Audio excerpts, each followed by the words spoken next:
आपस में संबंध में दिक्कत हो जाती है, आगे जाके फिर और कभी तो बच्चा होगा ही नहीं। ये है कैमरा, ये है आपका टीवी जिसमें तस्वीर आएगी कि बच्चादानी का अंदर कैसा दिखता है। बिना पेट के थ्रू कटा चिरा करे हम अंदर जाएंगे। ये धारणा बिल्कुल गलत है कि वो प्रक्रिया करने के बाद सेक्सुअल लाइफ में कोई दिक्कत है, मास्टरबेशन नहीं कर पाएंगे, आपस में संबंध नहीं बना पाएंगे, तो ये चीज बिल्कुल नहीं है। इनको अभी 8-9 साल से बच्चे नहीं हो रहे थे, अब अंडे की मात्रा भी कम थी, नॉर्मली नहीं हो रहा था, दवाई वगैरह भी चलाए हैं। तो 23 साल में अंडा सबसे अच्छा क्वालिटी का है, उसी उम्र में करना है। लेकिन इस जमाने में कौन सी लेडी 23 साल में शादी कर लेगी, 23 साल में बच्चा करेंगे। गांव वाले में लोग सोचता है कि 5-10 लाख रुपए लगेगा देवलीना जी और पूरा जमीन उमीन बेचना पड़ जाएगा बच्चा करने के लिए। इसका डायरेक्टली अंडकोश से जो स्पर्म टेस्टिस बोला जाता है, उससे डायरेक्टली हम सुई डाल के वहां से लेते हैं शुक्राणु। अगर वहां भी ना मिले तो अलग बात है, तब देखा जाता है कि क्या चीजें हैं, बट वहां से भी किया जाता है। केमिकल्स जो आप स्किन में लगा रहे हैं, सनस्क्रीन वगैरह, बहुत सी चीजों में आजकल इतने केमिकल्स आ गए हैं जो आपके अंडे बोलिए शुक्राणु का क्वालिटी निम्न मान का कर देता है। कितने लोगों को लगता है महिलाओं में दोष है, कितनों को लगता है आजकल थोड़ा बहुत पढ़ लिख लिया तो वो मानता है कि चलो पुरुषों में दोष है। लेकिन ऐसा भी होता है कि ना महिला में दोष है ना पुरुष में दोष है। आज का दुनिया इतना आधुनिकता है, पोल्यूशन है, ये है वो है, नशा है, सिगरेट है, शराब है। अभी आपके अंडे की क्षमता, शुक्राणु की क्षमता देख के ट्रीटमेंट किया जाता है, बट कभी भी 5-6 लाख तक भी नहीं पहुंचता है। अभी अंडे को निकाल रहे हैं, जो पानी हमने निकाला वही प्रक्रिया चल रही है, वो माइक्रोस्कोप के अंदर कर रहे हैं। इसके बाद हम इनके हस्बैंड का जो शुक्राणु है आइदर फ्रोजन रहती है तो उसी को ले लेते हैं, तो इसीलिए हस्बैंड की जरूरत नहीं होती है, या तो इसी समय वो फ्रेश सैंपल सीमेन रूम में देंगे, उसको प्रोसेस करके उसके साथ ये इक्सी मशीन में उसको फर्टिलाइज किया जाएगा। एक फ्रीजिंग मतलब कुछ नहीं, आपके अंडे जो होते हैं टाइम से हम निकाल के फ्रीज कर देते हैं लिक्विड नाइट्रोजन में, ताकि आगे जाके 5-6 साल 10 साल में आप जब भी सोचेंगे कि आप प्रेगनेंसी लेनी है तो आप यूज कर सकते हैं।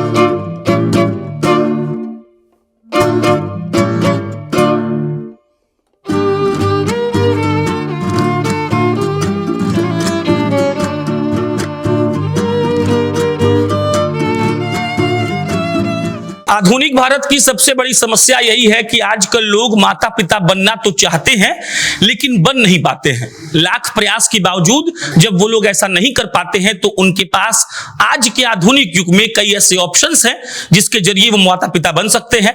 और फिलहाल हम खड़े हैं पटना के सीड्स ऑफ इनोसेंस के अंदर में, और जहां आपको आज हम बताएंगे कि अगर आपके साथ भी ऐसी समस्या है तो आप इसका समाधान कैसे निकाल सकते हैं। और विशेषज्ञ डॉक्टर से हम बात करके आपको ये बताएंगे कि इसके लिए आपको क्या क्या करना होता है और कितना जो मिसकॉन्सेप्शन आपके दिमाग में भरा हुआ है कि क्या होगा, कैसे होगा, इन सारे सवालों का जवाब आपको हम दिलवाएंगे। डॉक्टर साहिबा हमारे पास बैठी हुई है, बहुत शुक्रिया हमसे जुड़ने के लिए। देवलीना जी हैं और सीड्स ऑफ इनोसेंस को अभी हेड कर रही हैं और ये हमें बताएंगी आईवीएफ के बारे में। और आईवीएफ के पहला नोशन तो मैडम यही है गाँव में कि आईवीएफ करवाएंगे तो शरीर में कोई दिक्कत हो जाता है, एक तो मां नहीं बन पाएंगे और उसके बाद पता नहीं कौन कौन सा इंजेक्शन आप लोग लगाइएगा, क्या खराबी हो जाएगा, लड़की का शरीर खत्म हो जाएगा। नमस्कार, मैं डॉक्टर देवलीना रॉय। डेफिनेटली हाँ, ये सोच बहुत कॉमन है कि आईवीएफ मतलब इंजेक्शन है। इनफैक्ट सब लोग बोलते हैं कैंसर हो जाता है, महीना ही नहीं होगा, आपस में संबंध में दिक्कत हो जाती है, आगे जाके फिर और कभी तो बच्चा होगा ही नहीं। बट एक चीज आपको बता देते हैं, अगर सब कुछ सही रहता है, अगर आपके आईवीएफ प्रेगनेंसी हुआ है, ऐसे भी होते हैं केसेस जहां पे 5-6 साल बाद अचानक से नॉर्मल प्रेगनेंसी आती है, क्योंकि जो हम इंजेक्शन देते हैं, जो फर्टिलिटी हार्मोन्स बोला जाता है, जो आपके अंडे की क्षमता, अंडे की शुक्राणु की क्वालिटी, ये सब जो बढ़ाती है, ये चीज क्या करता है आपके फर्टिलिटी को और इंक्रीज करती है। तो ये चीज में सुविधाएं हैं। और ऐसा नहीं कि आईवीएफ मतलब बहुत बड़ा चीज है, बहुत रोग है, बहुत बड़ा चीज। आज के जमाने में आईवीएफ में जो इंजेक्शन होती है वो आप नॉर्मली गाड़ी चलते चलते, खुद आके नौकरी करते करते कर सकते हैं, घर का कामकाज करते करते इंजेक्शन ले सकते हैं। आईवीएफ में ऐसा नहीं कि यहीं पे आके एडमिट हो जाना है या 2-3 महीने बेड रेस्ट चलता है, ऐसा बिल्कुल भी नहीं है। आईवीएफ बहुत ही पेशेंट फ्रेंडली होता है। घर के इनफैक्ट जो जिनके आईवीएफ होता है, हम बोलते हैं 1 घंटे हर दिन पसीना झड़ने वाला एक्सरसाइज करिए। इसका मतलब ये नहीं कि जिम में जाना है, जैसे घर का काम काज करना है, सुबह उठ के मॉर्निंग वॉक पे चले गए, दौड़ना, भागना, स्किपिंग, घर में ही जंपिंग या नाच गाना, कुछ भी अपने पसंदीदा चीज। आईवीएफ में एक ही रेस्ट्रिक्शन होता है कि स्ट्रेस नहीं लेना है, थोड़ा पॉजिटिव माइंडसेट में आना है, बाकी डॉक्टर के ऊपर छोड़ना है थोड़ा। एक तो गांव वाले में लोग सोचता है कि 5-10 लाख रुपए लगेगा देवलीना जी और पूरा जमीन उमीन बेचना पड़ जाएगा बच्चा करने के लिए, इसका क्या है जवाब आपके पास? जी, आज के जमाने में ये चीज बहुत ही गलत है। 5-6 लाख का तो कभी ऐसा ट्रीटमेंट ऐसा नहीं होता है। 10 लाख सोच रहा है। नहीं, बिल्कुल भी नहीं। पैकेजेस बहुत ही कम होते हैं। अभी आपके अंडे की क्षमता, शुक्राणु की क्षमता देख के ट्रीटमेंट किया जाता है, बट कभी भी 5-6 लाख तक भी नहीं पहुंचता है। बहुत ही निम्न स्तर से अच्छे अच्छे क्वालिटी के इंजेक्शन भी आज अवेलेबल है, और ऐसा भी नहीं कि सारे पैसे आपको एक साथ देना होता है, किश्त में दे सकते हैं, लोन की सुविधाएं हैं जहां पे इंटरेस्ट बिल्कुल नहीं है। तो ये सब सुविधाएं आपको आईवीएफ सेंटर में यहाँ पे मिलेगा। एक सवाल और होता है इसमें कि क्या जरूरत पड़ता है और क्यों जरूरत पड़ता है आईवीएफ का? कितने लोगों को लगता है महिलाओं में दोष है, कितनों को लगता है आजकल थोड़ा बहुत पढ़ लिख लिया तो वो मानता है कि चलो पुरुषों में दोष है, लेकिन ऐसा भी होता है कि ना महिला में दोष है ना पुरुष में दोष है। आज का दुनिया इतना आधुनिकता है, पोल्यूशन है, ये है वो है, नशा है, सिगरेट है, शराब है। एग्जैक्टली क्या होता है, क्या क्या ऑप्शंस हो सकते हैं और क्या वजहें हैं कि बच्चा नहीं होता है और आईवीएफ की जरूरत पड़ती है? जी बिल्कुल। आज के जमाने में देखिए, बच्चा होने के लिए डेफिनेटली अंडा, शुक्राणु तो एक महिला और पुरुष का होना बहुत जरूरी होता है कि सबका सही हो। आईवीएफ में जब प्रेगनेंसी नहीं आती है, इसका मतलब या तो उन दोनों का ही सब कुछ सही है तब भी नहीं होता है। ऐसे भी होते हैं जिनके 2 साल से ट्राई करते हैं, सारे जांच किए हैं, कुछ नहीं आ रहा है, तब भी WHO के गाइडलाइन यानी वर्ल्ड हेल्थ ऑर्गेनाइजेशन का गाइडलाइन है कि 2 साल के ऊपर ट्राई करते हो, जब बच्चा नहीं होता है, कोई कारण नहीं मिल रहा है, तब आईवीएफ ही स्टैंडर्ड है। बाकी अभी अगर कारण पूछेंगे, बहुत जगह पे कारण नहीं मिलती है। बहुत जगह पे अंदरूनी दिक्कत है, जो जेनेटिक टेस्टिंग में भी पुरुष और महिला का किया जाता है, जिनमें अंदरूनी जेनेटिक टेस्टिंग दिखती है, जहां पे अंडा शुक्राणु बन तो रहे हैं लेकिन जब मिल रहे हैं तो अच्छे भ्रूण नहीं बन रहा है, इसीलिए भ्रूण चिपकता नहीं है तो बच्चा नहीं बनता है, या चिपक रहा है, मिसकैरेज हो रहा है। दूसरा चीज होते हैं आज के जमाने में इतने जो एनवायरमेंटल पोल्यूशन, आप जो चप्पल पहन रहे हैं, फर्श में चल रहे हैं, प्लास्टिक से बोतल से खाना खा रहे हैं, इतने चीजें हैं, केमिकल्स जो आप स्किन में लगा रहे हैं, सनस्क्रीन वगैरह, बहुत सी चीजों में आजकल इतने केमिकल्स आ गए हैं जो आपके अंडे बोलिए शुक्राणु का क्वालिटी निम्न मान का कर देता है, जो जांच के द्वारा ही पता लगता है कि हाँ शुक्राणु का क्वालिटी नंबर में तो सही है, नंबर है, लेकिन उसका क्वालिटी नहीं है। अंडा तो आ रहा है लेकिन अंडे की क्षमता कम हो गई है। आज के जमाने में जैसे एग फ्रीजिंग मतलब कुछ नहीं, आपके अंडे जो होते हैं टाइम से हम निकाल के फ्रीज कर देते हैं लिक्विड नाइट्रोजन में, ताकि आगे जाके 5-6 साल 10 साल में आप जब भी सोचेंगे कि आप प्रेगनेंसी लेनी है तो आप यूज कर सकते हैं, क्योंकि यही चीज है आज के जमाने में बोलते हैं 23 साल में अंडा सबसे अच्छा क्वालिटी का है, उसी उम्र में करना है। लेकिन इस जमाने में कौन सी लेडी 23 साल में शादी कर लेगी, 23 साल में बच्चा करेंगे? देर तो होता ही है, लेकिन अंडे की क्षमता बोलिए, शुक्राणु की क्षमता बोलिए, ये बहुत सी चीजें मिला के, सिर्फ शराब नशा ये नहीं, बाहर की चीजों में आपके इफेक्ट करता है। सीड्स ऑफ इनोसेंस कितने लोगों को अब तक बच्चे उनके गोद में दे चुका है?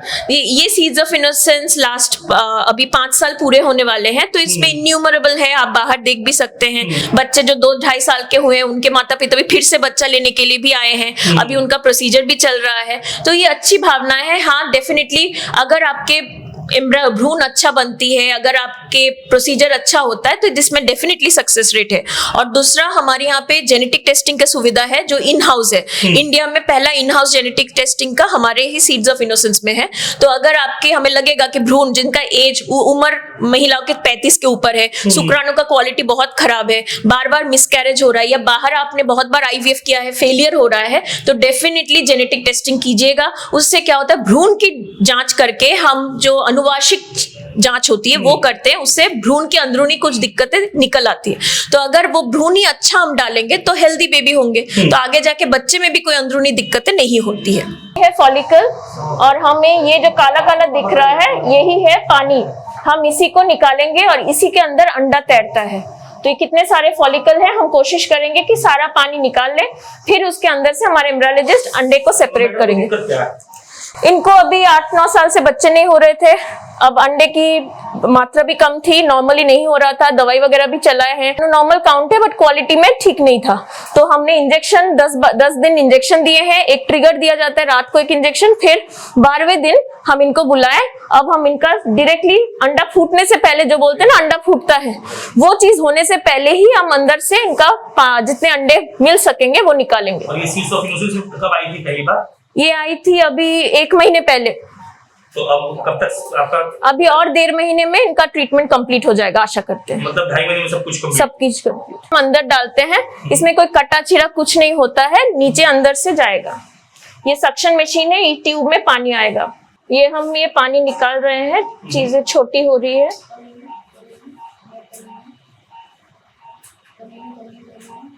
ये जो कमिंग बोल रहे हैं, पानी निकल रहा है। Okay.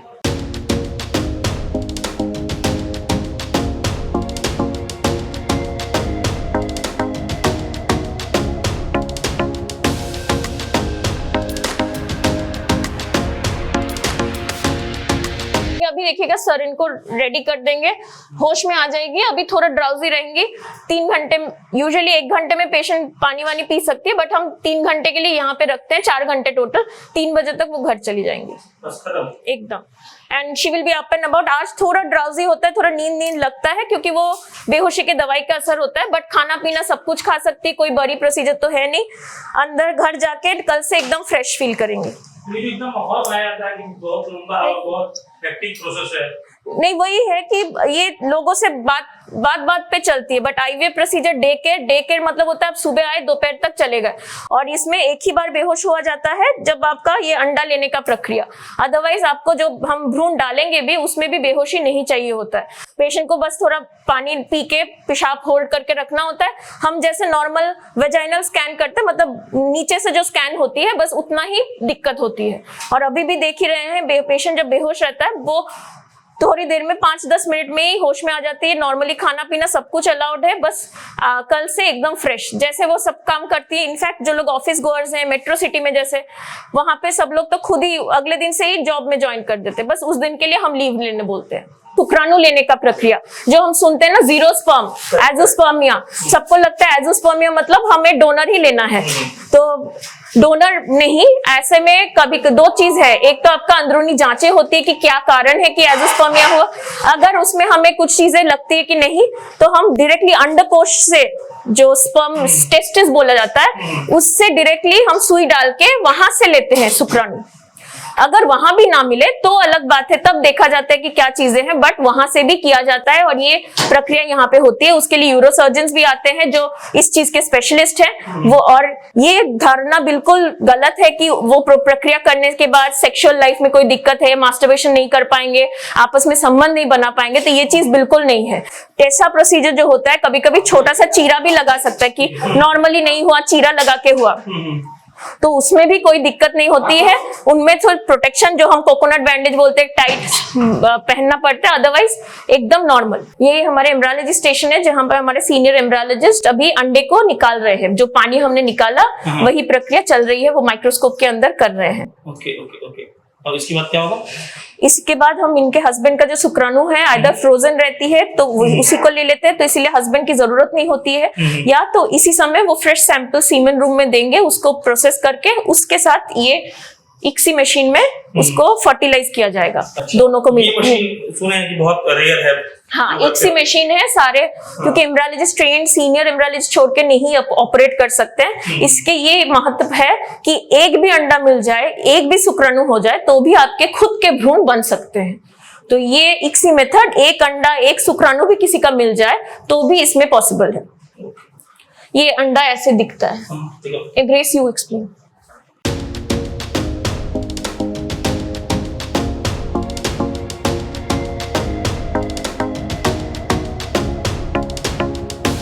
ये यहाँ पे कोई परफ्यूम बिल्कुल अलाउड नहीं होता है, हम लोग परफ्यूम नहीं लगाते हैं, कोई चप्पल मोजा कुछ नहीं।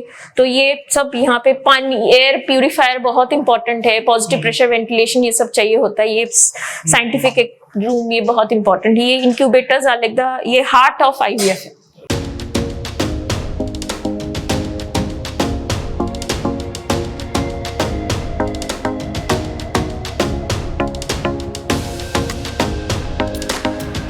बच्चादानी के अंदर हम देखेंगे, ये है कैमरा, ये है आपका टीवी जिसमें तस्वीर आएगी कि बच्चादानी का अंदर कैसा दिखता है। बिना पेट के थ्रू कटा चिरा करे हम अंदर जाएंगे। ये है कैमरा का बाकी पोर्शन, इसके थ्रू हम अंदर जाएंगे। क्यों कर रही हैं अभी आप ये? ये इनका बच्चेदानी के अंदर लाइनिंग वगैरह जब हम हार्मोन इंजेक्शन देते हैं तो हमें स्कैन के द्वारा लाइनिंग भी दिखती है कि मांस वगैरह अगर लगे कि लाइनिंग मोटी है, स्कैन अल्टीमेटली पिक्चर है, इसमें एग्जैक्ट क्या है हमें एग्जैक्टली नहीं पता लगता है।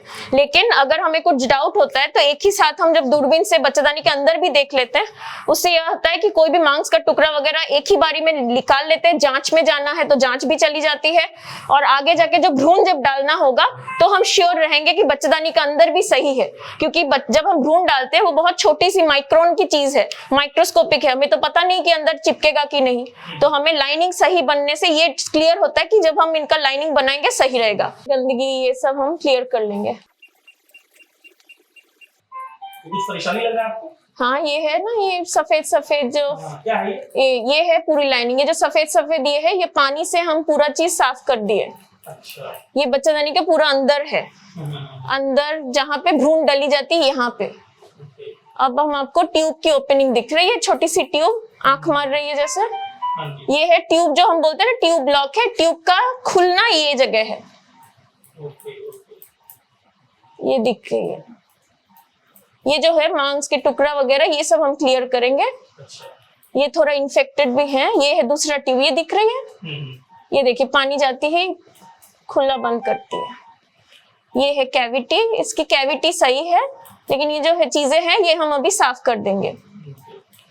और ये जो अंदर परत वगैरह थी ये पानी से भी क्लियर हो गई है। तो हर केस में ऐसे एक बार करते होंगे आप? आइडियली सबके साथ नहीं, जिनको हमें जरूरत पड़ती है तभी करते हैं। तो एक बार पहले हम ये जानना चाहते हैं कि मान लीजिए कि कोई महिला आपके पास आई, कोई कपल आपके पास आया, आपके पास बैठा और आपको बोला कि मैडम हम 2-3 साल से ट्राई कर रहे हैं, कुछ हुआ नहीं, 2-4 जगह दिखा भी लिए और कुछ समझ नहीं आया। उसके बाद प्रोसीजर कैसे शुरू होता है, क्या जांच शुरुआत में होती है, निर्णय कैसे लिया जाता है कि उनको कौन सा इलाज का जरूरत है, और उसके बाद लास्ट में आप क्या करते हैं, शुरू से तो समझा दीजिए। नॉर्मली जब एक कपल आते हैं हस्बैंड वाइफ, पहला चीज है कि हमें देखा जाता है कि कितने साल वो साथ में रहे हैं। बहुत समय होता है कि हम तो 10 साल से शादी हुआ है, बहुत यंग कपल है, लेकिन साथ कभी रहे ही नहीं है, वो भी होता है। दूसरा है एज, बहुत बड़ा फैक्टर है कि एज ऑफ द कपल, लड़की की और लड़के की एज क्या है। अगर 35 से कम है या नॉर्मली आज के जमाने 30 से कम है तो हम कभी कभी दवाई वगैरह भी कोशिश करते हैं देने की, जो टाइमिंग होती है अंडा निकलने का। बाकी जो पहला जांच होती है फर्टिलिटी स्कोर बोल के एक चीज होती है, जिसमें अंडे की क्षमता या लड़की की कितनी क्षमता है और लड़के का कितना क्षमता है, ये दो देखने के लिए हम लड़कियों में एक अल्ट्रासाउंड होता है। अल्ट्रासाउंड में जो फॉलिकल मतलब अंडाशय में जहां पे अंडे रहते हैं वो फॉलिकल का नंबर देखते हैं, और एक एएमएच बोल के एक हार्मोन टेस्ट होती है।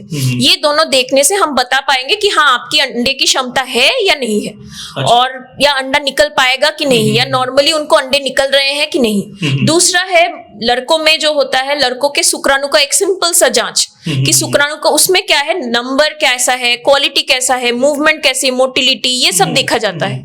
अगर ये सब सही है, उम्र 25 के आसपास है, नए नए शादी हुई है, कभी साथ में रहे नहीं है, तो हम कुछ दवाई वगैरह देके भी कोशिश कर सकते हैं। बाकी इसके अलावा भी थायराइड टेस्ट, प्रोलैक्टिन, कुछ कुछ हार्मोन जो अंदरूनी चीजें इफेक्ट करते हैं, जनरल टेस्ट, शुगर की चीजें, ये सब चीजें एक बार चेक किया जाता है, हेल्थ चेकअप। जो उसके बाद ये तय होता है कि क्या करना है, उसके बाद ही तय होता है। हाँ, लेकिन अगर 35 के ऊपर उम्र है तो उन सब कपल्स को मेरी राय रहेगी कि ज्यादा डिले ना करें। एक होता है लड़कियों का बायोलॉजिकल क्लॉक और करियर क्लॉक, दोनों ऊपर ऑपोजिट डायरेक्शन में चल रहा है, और हम किसी को बोल नहीं सकते कि आप 23 साल में ही बच्चे पैदा कर लो, आज के जमाने में ही बोला नहीं जाता। तो अगर आपको कभी प्लान है कि नहीं डिले करना है प्रेगनेंसी, अगर या मेरा अभी भी क्षमता है कि नहीं, तो सिंपल सी लड़कों के लिए भी लड़कियों के लिए भी शादी से पहले ही आज के जमाने में 2 चीज होती है। एक होता है थैलेसीमिया स्क्रीनिंग, जो गाइडलाइन ही है कि बच्चा ट्राई कर रहे हैं तो ये चीज देखे, जो बच्चों में आ जाती है तो ये चीज चेक करिए अपने और अपने पार्टनर की। और लड़कियों के लिए अगर एक आपको लगता है कि डिले करेंगे मैरिज या बच्चे नहीं अभी चाहिए, तो एटलीस्ट एक क्वालिटी क्या है, एक फ्रीजिंग के लिए थोड़ा सोचिए। और लड़कों के लिए शुक्राणु का जांच, ये नहीं कि पहले के जमाने में जो होता है लड़के हमेशा मतलब पूरी उम्र तक सही है, रिप्रोडक्शन हो ही जाएगा, शुक्राणु तो आ ही जाएंगे, ये बहुत गलत धारणा है। और आजकल लड़के हो लड़की हो दोनों में ही ये चीजें बहुत ज्यादा पाई जा रही है। 7 कपल अगर हर 7 कपल में जो बच्चा चाह रहे हैं, हर 2 या 3 को इनफर्टिलिटी की प्रॉब्लम होती है। महामारी की तरह ही हो गया है ये, यहाँ का नहीं, ये ऐसा नहीं कि शहर का प्रॉब्लम है, गांव शहर सब जगह सेम चीज हुई। तो मिला जुलाकर मैडम का कहना यह है कि अगर आपको बच्चा नहीं हो रहा है और आप ये फिगर आउट नहीं कर पा रहे हैं कि क्या दिक्कत है, तो एक बार सीड्स ऑफ इनोसेंस में आइए। स्क्रीन पर आपको नंबर दिख रहा होगा, पटना में इनका अपना सेंटर है और यहां पर आकर अपना इलाज बहुत बेहतर तरीके से करवा सकते हैं।